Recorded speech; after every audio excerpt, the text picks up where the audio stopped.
Hello and a very good morning. It's 10 a.m. You're watching Rajya Sabha television. This is the breakfast news with me, Frank Pereira. Here are the headlines. Much delayed goods and services tax bill listed to be taken up in the Rajya Sabha amid visible political consensus. Government circulates amendments to the bill to members of the upper house. Monsoon fury continues across the country. 22 more deaths reported on Tuesday in Bihar, taking the toll to 60. Rains batter northeast and Himachal. Situation improves slightly in Assam.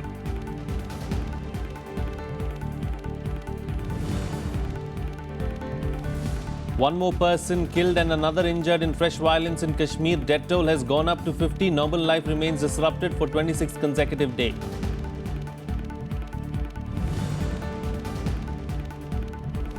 Home Minister Rajnath Singh to leave for Islamabad today. Rajnath to attend the SAARC ministerial conference on Thursday. No bilateral talks scheduled, but Home Minister expected to take up terror with Pakistan. And rain plays spoil sport on day 4 of the second test between India and West Indies. Only 15.5 overs bowled as weather takes centre stage. Shami puts India in command. Hosts reeling at 48 for 4. Well, the BJP is likely to accept the resignation of Gujarat Chief Minister Anandiben Patel at the Parliamentary Board meeting in New Delhi today. The BJP President Amit Shah has said that the party's Parliamentary Board will take a call on selecting a new leader to replace Gujarat Chief Minister Anandiben Patel, who resigned as the Chief Minister on Monday, citing age. Top BJP leadership is also holding a meeting to discuss the GST Bill before it is tabled in the Rajya Sabha today. Well, hectic parley is there as far as the BJP is concerned. A decision being taken on Anandiben Patel's resignation. Of course, the BJP Parliamentary Board will also decide on who the new Chief Minister of Gujarat is going to be. This was prompted after Anandiben Patel, the former Chief Minister of Gujarat, resigned on Monday, citing age as one of the major factors.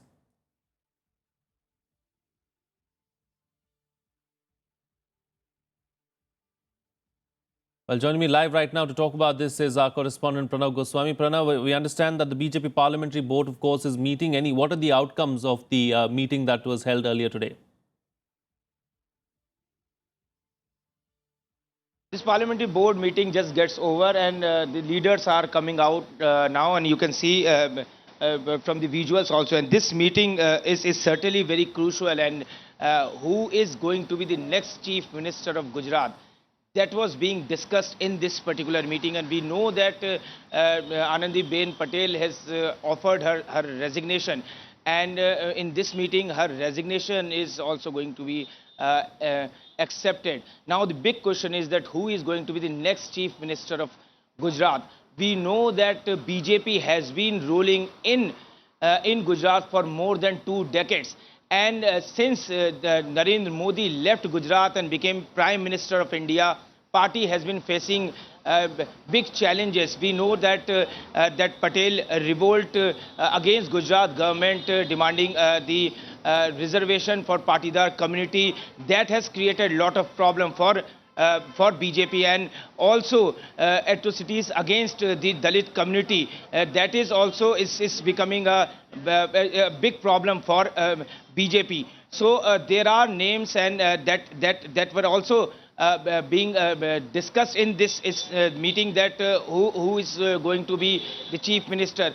Of course, Vijay Rupani, he is the President of BJP Gujarat unit, and he is one of the front runner, and he is enjoying the confidence of Amit Shah, and also he is getting support within the party also. But he belongs to a Jain community, and that is numerically irrelevant is numerically very insignificant in that state. So his name, he's one of the front runner, and Nitin Patel also is following him closely, and Nitin Patel also comes from a Patidar community, and we know that the agitation against Gujarat government of Patidar community demanding reservation. So his name is also very important, but who will be the Chief Minister of Gujarat? That name will after this meeting the name will not be disclosed, and maybe probably tomorrow the party, after discussing with the state legislative leaders, finally BJP can declare Right. the name of the next Chief Minister of Gujarat. All right, Pranav, we'll have to leave it to that. Thank you so much for joining us there with those details. Moving on now, with political consensus in sight, the Goods and Services Tax Bill has been listed for today to be taken up by the Rajya Sabha for discussion and passage. The government circulated amendments to the GST Bill to the Rajya Sabha members on Tuesday. Here's more. Finance Minister Arun Jaitley informed Rajya Sabha members that amendments to the GST bill have been given to the Secretariat for circulation to members 2 days ago. The bill is pending in the upper house for the last 1 year. Bill has been earlier circulated. Please circulate another copy. Amendments we have already given 2 days earlier. Amendments have already been circulated. Jaitley was responding to concerns raised by some members about not getting the list of amendments. नहीं मिली अभी हम लोग को नहीं मिला cabinet में उसने कुछ अमेंडमेंट करे कैबिनेट ने अमेंडमेंट जब करे तो अमेंडेड बिल हम लोग को मिलना चाहिए पिछले साल का the amendments that have been said, but give a printed copy. Please give a printed copy to all the members. Hard copies to be given. The government has provided guarantees that it will compensate states for any resulting revenue loss in the first 5 years of the GST rollout. By doing away with the 1% manufacturing tax, the government has also met one of the 3 key demands of the opposition Congress. Once the Rajya Sabha approves the legislation, the amended bill will go back to the Lok Sabha again for approval. Kriti Mishra's report for Rajya Sabha TV. Well, the death toll has reached 50 in the Kashmir Valley after one more person died in fresh clashes on Tuesday. One person was killed and another injured when the personal security guard of a senior government official opened fire to ward off a mob which was trying to set ablaze the vehicle of the official. The incident took place at Lethpura area of Pulwama district on Srinagar-Jammu National Highway. In another incident, a group of protesters pelted stones on a police station in Thregam area of Kupwara district. The police personnel retaliated by firing tear gas shells, resulting in injuries to 3 persons. One of the injured was referred to a hospital and his condition was stated to be critical. Well, India on Tuesday hit back at Pakistan over its parliament passing the resolution condemning alleged human rights violations in Kashmir. Union Minister M. Venkaiah Naidu said that Pakistan should be concerned about POK. Pointing at Pakistan-occupied Kashmir, Naidu hinted at the protests which happened during recently held elections there. On Tuesday, Pakistan's parliament unanimously passed a resolution condemning the alleged human rights violations in Kashmir. They also demanded the UN Human Rights Commission to send a fact-finding mission to the valley to investigate it. It reiterated Pakistan's continuing political, moral and diplomatic support for the struggle in Kashmir. The resolution pressed the government to urge the international community to ask India to immediately stop alleged human violations there.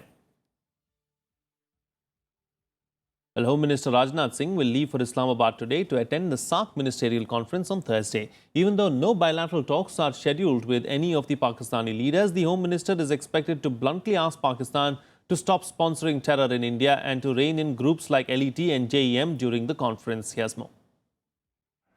Ahead of his visit to Pakistan to attend the SAARC Home Ministers Conference, Home Minister Rajnath Singh chaired a high-level meeting with top officials in New Delhi.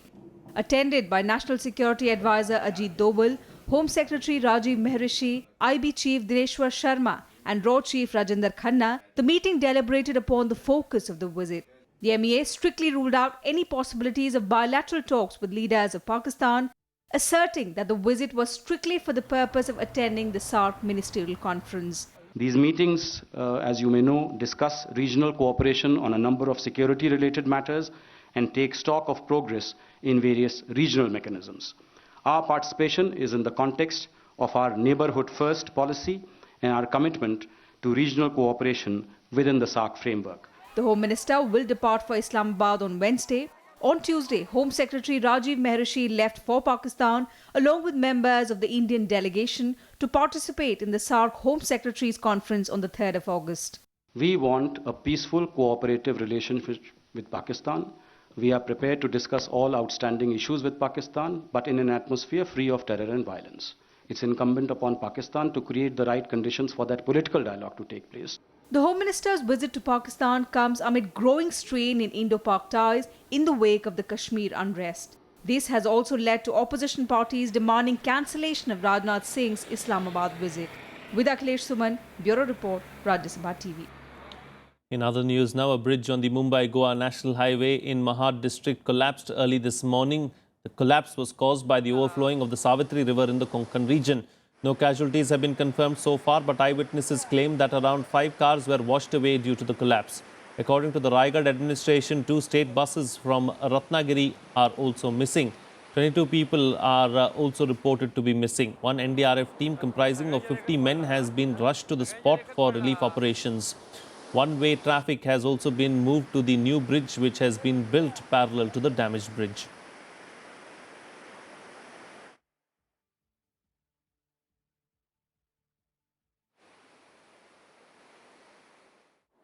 Well, this is the incident that has taken place, of course, on the Goa-Maharashtra highway. Joining me on the phone line right now is O.P. Singh, Director General of the NDRF. Mr. Singh, what's the situation like right now at the moment, and what really caused this bridge to collapse there?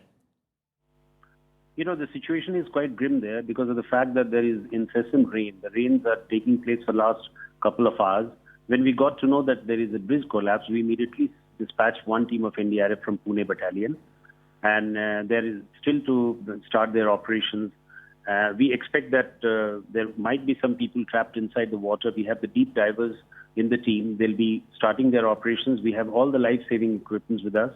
For example, boats are there, the diving suits are there, life jackets, lifeboats, all these equipments are there. And the moment we see and evaluate the situation, we'll be in a position to tell you exactly how the operations can be started and what will be the gravity of the situation. And can you confirm to us if anyone is missing or if anyone has, if there are any casualties as far as this incident is concerned? Well, to say yet, till now we haven't been able to confirm or ascertain any casualty, but this is best left to the district administration to comment. Indeed. And what do you see as one of the biggest challenges there as far as your team for relief and rescue is concerned? You know, the biggest challenge is the rain. It has been raining for the last couple of hours. In fact, at some isolated places in Maharashtra, for example, Nashik, Mahabaleshwar and other places also, they are witnessing a very, very heavy downpour. And because of that, you know, even the flooding-like situation is there. River Savitri, where the collapse is taking place, that is also flowing in full swing. So that is hampering the operations started by the NDRF. All right, Mr. O.P. Singh, thank you so much for joining us there on the phone line and putting things into perspective for us. We hope that no one has died as a result of this bridge collapse, but we let the authorities to do their work as of now. It's time for a short break, but news will continue on the other side. Stay tuned. We'll be right back.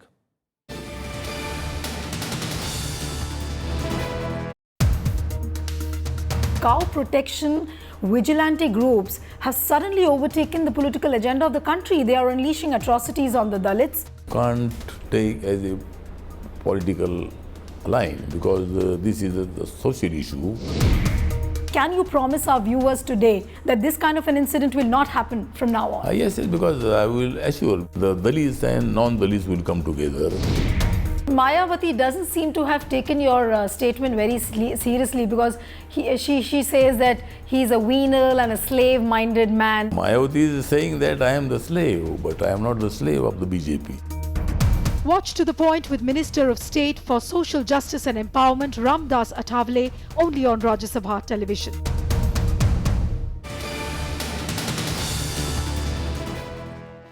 Welcome back. You're watching Rajya Sabha television. Well, the government plans to accelerate the rural road building pace to 133 kilometers per day. This was informed by the Rural Development Minister Narendra Singh Tomar in the Lok Sabha on Tuesday. The minister also urged MPs to attend the review meeting of the Pradhan Mantri Gram Sadak Yojana this month to highlight concerns of their own constituency.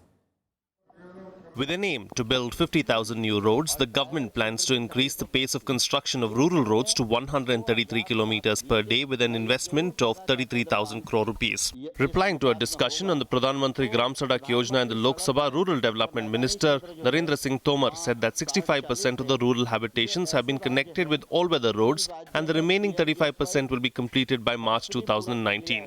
पिछले दिनों जो परिस्थितियां थीं, उन परिस्थितियों में 2011 से 2014 तक देखेंगे तो प्रतिदिन जो सड़क थी वो 73 किलोमीटर प्रतिदिन बनती थी।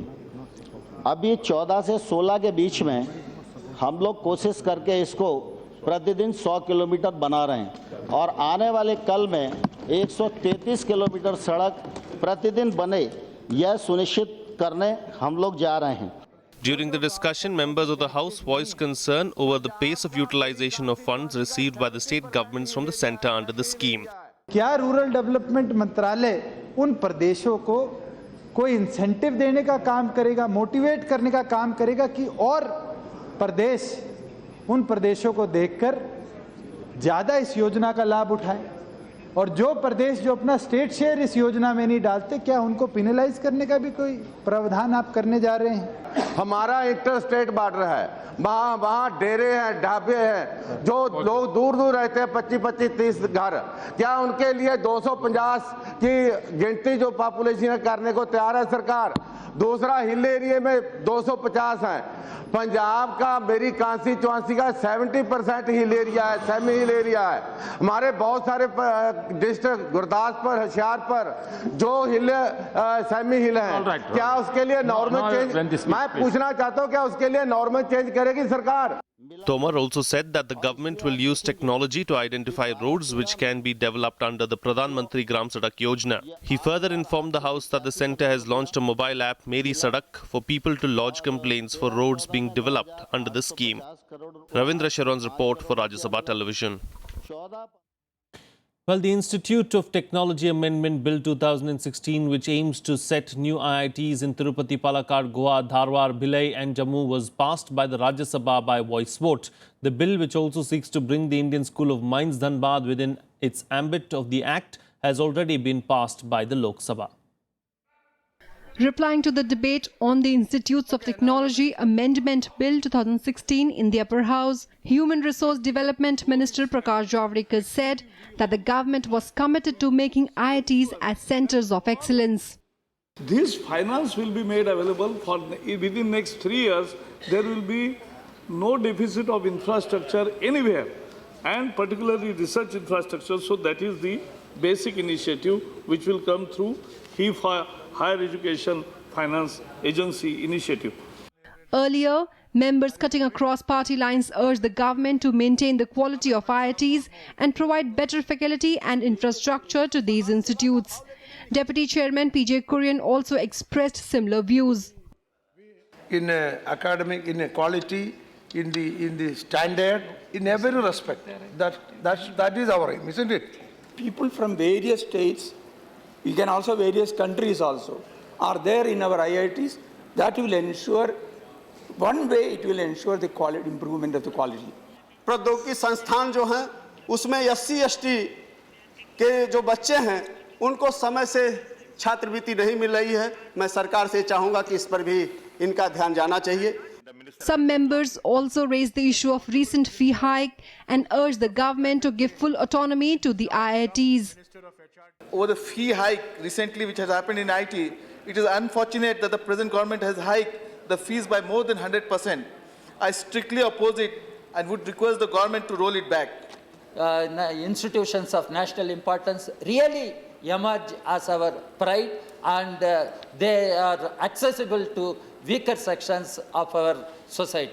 Give full autonomy to the boards and the councils and hold them accountable. Hold them accountable for reservations. Hold them accountable for financial expenditure. But please give them autonomy. The HRD minister also assured the House that there will be no interference from the government in the working of these IITs, and students will be free to speak their minds on the campuses. I may not agree with your view, but you have every right to put across your view. That's the essence of democracy. And that will always be available for all the students. This bill has already been passed by the Lok Sabha. Vishal Daya's report for Rajya Sabha TV.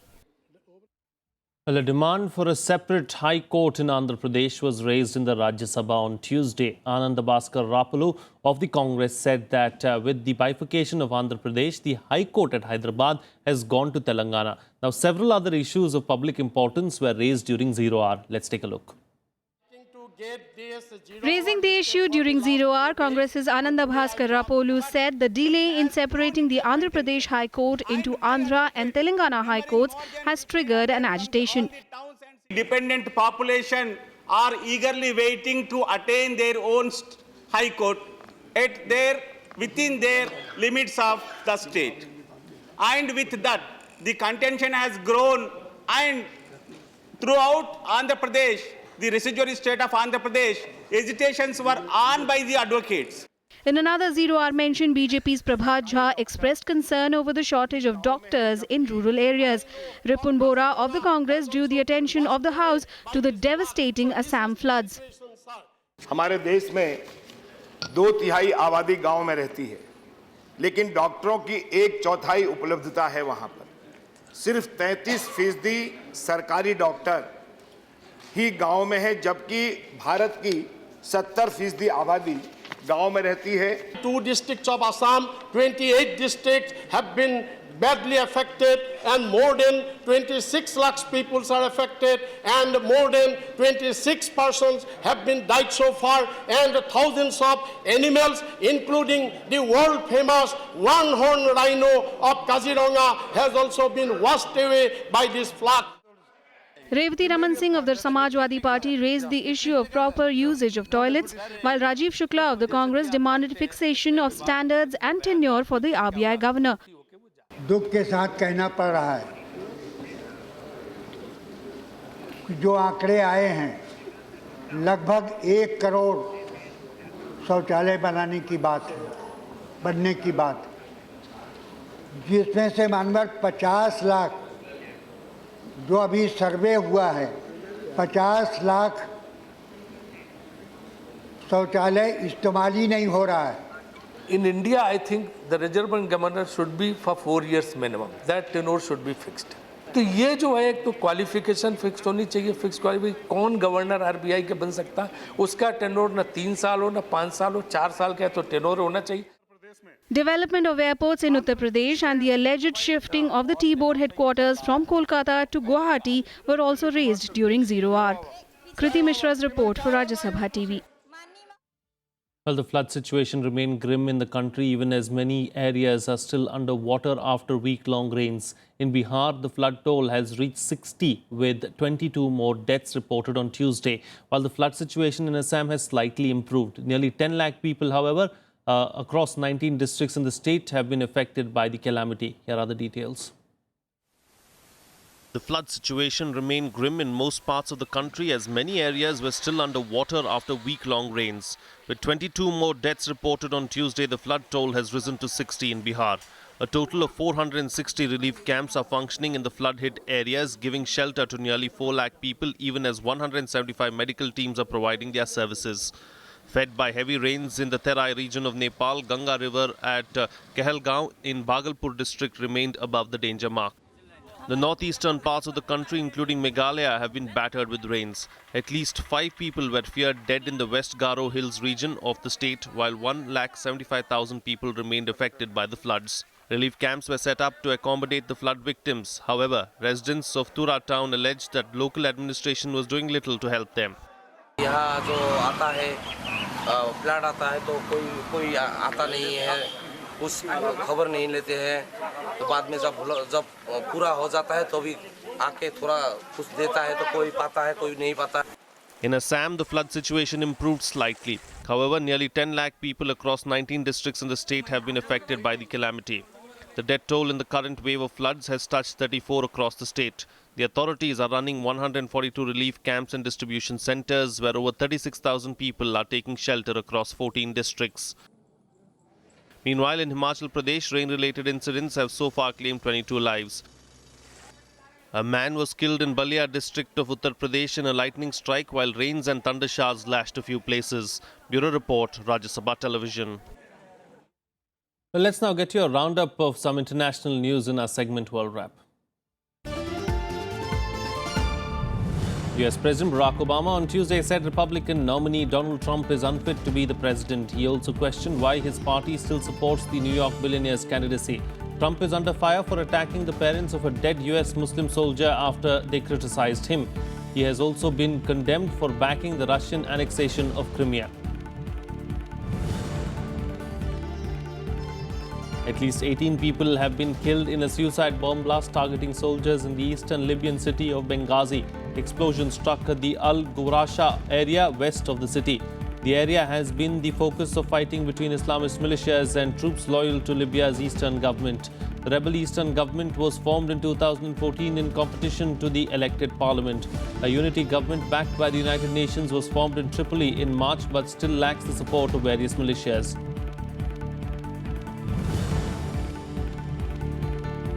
Protests against the deployment of the U.S. Terminal High Altitude Area Defense THAAD anti-missile system continued in South Korea's Seongju County on Tuesday night as residents expressed their discontent over the government's decision.